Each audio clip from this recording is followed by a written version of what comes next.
Lotissement des Chardonnerets, ici c'est majoritairement un soulagement. Après avoir été englobé dans le périmètre des zones noires il y a moins d'un mois, les 11 maisons du quartier finalement en ressortent. Effectivement, on est soulagé que ces 11 maisons soient sorties. Comme je l'ai répété déjà depuis pas mal de fois, ne pas être prévenu pendant 6 mois et demi et être en zone noire 6 mois et demi après, c'était inconcevable pour nous. On avait commencé les travaux pour la plupart, ils étaient presque finis certains. Donc c'était impossible de rester dans cette situation-là. J'étais un petit peu en stand-by personnellement, moi, au niveau des travaux autour de la maison. Ce matin, j'ai repris un petit peu le collier, quoi. Donc, parce qu'avant, j'avais pas envie. J'attendais toujours d'avoir la satisfaction d'être sorti de cette zone. Satisfaction, le mot est peut-être fort, mais c'est en tout cas un soulagement là aussi pour l'AVIF, d'autant que la nouvelle cartographie semble plus cohérente.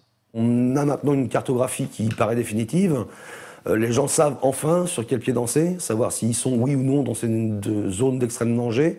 Et les cartes paraissent cohérentes. On avait déjà, grosso modo, bien eu la première trame le 21 septembre qui correspondait plus ou moins à celle-ci. On était déjà dans une cohérence correcte et là, ça nous paraît cohérent. Même s'il y a encore des efforts à faire et qu'il y a peut-être encore des maisons à sortir. En tout cas, pour l'instant, on peut dire que les zones où il y a vraiment eu danger sont restées en zone noire et que les zones un petit peu moins dangereuses sont sorties. Du côté des élus locaux, Maurice Milsan, tout comme René Maratier, respectivement maire de l'Aiguillon et de la Faute-sur-Mer, se déclarent satisfaits également de cette révision, mais il regrette toutefois que celle-ci ait pris autant de temps.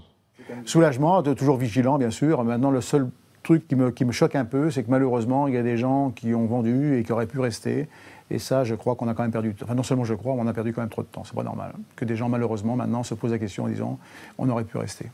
Ce qui est dommageable, c'est que certaines maisons qui sont sorties de la zone de solidarité, beaucoup de propriétaires ont déjà souhaité vendre leur maison, quoi. Donc, ça altère d'autant les maisons qui pourraient éventuellement rester sur le territoire de la commune. Mais c'est vrai que c'est quand même une grande avancée.